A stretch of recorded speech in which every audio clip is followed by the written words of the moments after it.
You know the Murphy bed? That bed that folds up into the wall? Yeah, a woman invented that 31 years before William Murphy. Her name was Sarah E. Goode, and she was born a slave. It was 1855 in Toledo, Ohio. Sarah Elizabeth Jacobs came into this world at the worst possible time. The Fugitive Slave Act had just passed. It meant even free people could be kidnapped and sold into slavery. Her father worked as a waiter. Her mother kept the house. But her mother also did something incredible. She was an organizer for the Ohio Anti-Slavery Society. Their home in Toledo was a stop on the Underground Railroad. Sarah grew up watching her mother risk everything to help people escape to freedom. And then the Civil War came. The war ended in 1865. Sarah was about 10 years old. She was free. Her father switched from waiting tables to carpentry. Better money, more dignity. Around 1870, the family moved to Chicago. Chicago was exploding. The Great Fire of 1871 was about to reshape the entire city. People were building new lives. A new middle class was forming. Sarah went to school. She watched her father build things with his hands. And somewhere in there, she met a man named Archibald Goode. He was a carpenter too, a stair builder, an upholsterer. They got married, had at least 5 daughters, Estella, Enza, Harriet, Edna, and Sarah. And together, they opened a furniture store. Their store was at 513 State Street in Chicago in 1885. The furniture store was right inside the Bennett Medical College building. And every single day, Sarah heard the same complaint. "I don't have room for a bed. My apartment is too small. I can't fit furniture and a bed." See, this was the 1880s. Chicago was packed. New York had just passed laws restricting buildings to under 80 feet tall.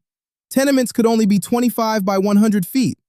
Working class people, the people Sarah and Archibald served, were crammed into tiny apartments. You had to choose a table or a bed, a desk or a place to sleep. Sarah looked at this problem every single day, and she decided to fix it. Quick thing before we go further. If this story matters to you, if you think Sarah E. Goode deserves to be remembered, hit that like button. Subscribe because I'm doing a whole series on inventors who've been erased from history. And drop a comment. Tell me, did you know about Sarah E. Goode before this video? Alright, back to the story. In November 1883, Sarah filed paperwork for a patent. Her attorney was George P. Barton of Chicago. The filing fee? $20. That's almost a $600 in today's money. And then she waited and waited. They rejected her application. She made adjustments, resubmitted. 20 months. That's how long it took. But on July 14, 1885, she got it. U.S. Patent 322,177, cabinet bed. Sarah E. Goode became the 4th African-American woman in United States history to receive a patent. Let me say that again. 4th in the entire country, in all of history up to that point. The first was Martha Jones in 1868, Cornhusker. Second was Mary Jones de Leon in 1873, cooking apparatus. Third was Judy W. Reed in 1884, dough roller. And now Sarah, July 14, 1885. Here's what Sarah wrote in her patent. These are her actual words. "This invention relates to that class of sectional bedsteads adapted to be folded together when not in use, so as to occupy less space, and made generally to resemble some article of furniture when so folded." Translation: a bed that folds up and looks like something else. She had 4 objectives. I'm going to read them exactly as she wrote them. First, to provide a folding bed of novel construction, adapted, when folded together, to form a desk suitable for office or general use. Second, to provide for counterbalancing the weight of the folding sections of the bed, so that they may be easily raised or lowered in folding or unfolding the bed. Third, to provide for holding the hinged or folding sections securely in place when the bed is unfolded. Fourth, to provide an automatic auxiliary support for the bedding at the middle when the bed is unfolded. You see what she did there? She didn't just make a bed that folds, she engineered a complete system. The bed had 3 sections. A center section, stationary, 2 folding sections on either side. When you opened it, you got a full-length bed. When you closed it, it became a roll-top desk with drawers and compartments for writing supplies. But here's the genius part: the spring counterbalance system. Sarah installed flat springs inside the frame. They were attached to the stationary section and ran through clips on the folding sections. The springs balanced the weight of the bed so anyone could lift it. You didn't need to be strong. You didn't need help. A woman living alone in a tiny apartment could do it herself. The automatic center support. When you unfolded the bed, a platform with coiled springs automatically rose up to support the middle of the mattress. When you folded it back up, the platform lowered itself out of the way. Automatic. In 1885, the toggle joint braces, two arms connected like a toggle joint, ran along each side of the bed. When the bed was open, they straightened out and locked the frame rigid. When you wanted to fold it, you just bent them at the joint and they collapsed. Sarah thought of everything. And here's what she wrote about the final product.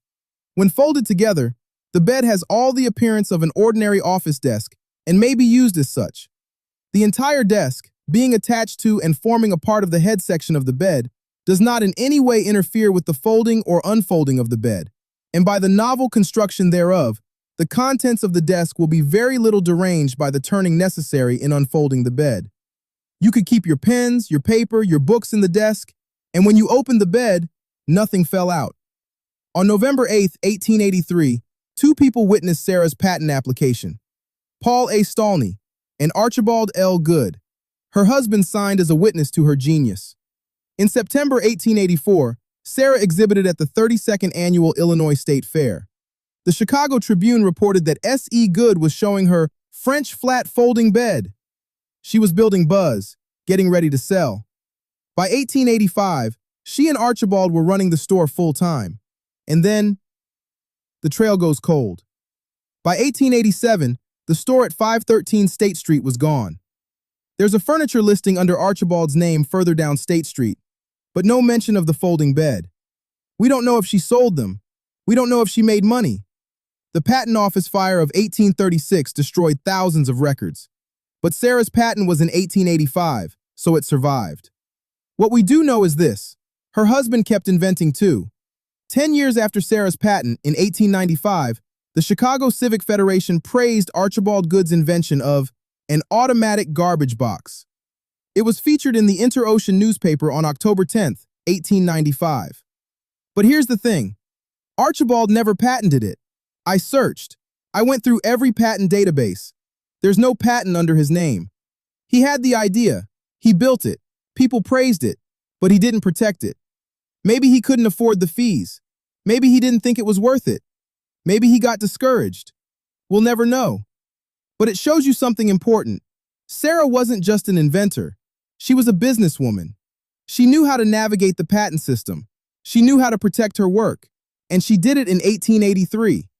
In 1900, at the Paris Exposition, W.E.B. Du Bois organized a section called The Exhibit of American Negroes. He worked with Thomas J. Calloway and Henry E. Baker, a patent examiner who spent years documenting African-American inventors. Sarah E. Goode was one of 4 women featured in the showcase of inventors. Her cabinet bed was on display in Paris. The world saw what she built. Sarah E. Goode died in Chicago on April 18, 1905. She was about 50 years old. She's buried at Graceland Cemetery. We don't have a death certificate that tells us how she died. We don't have records of what happened to her daughters. We don't know if she ever made another invention. And here's the heartbreaking part. We don't even have a real photograph of her. The pictures you see online, they're fake.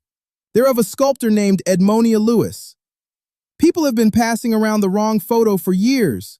Sarah E. Goode, 4th African-American woman to ever receive a U.S. patent, inventor of the hideaway bed, businesswoman, mother, genius, doesn't have a single confirmed photograph.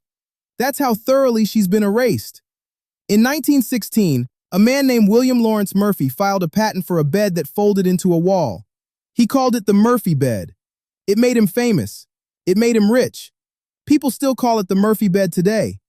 But Sarah E. Goode invented the folding bed 31 years earlier. Murphy gets the credit. Sarah gets forgotten.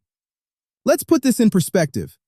By 1900, 15 years after Sarah got her patent, only 4 African-American women in the entire United States had received patents.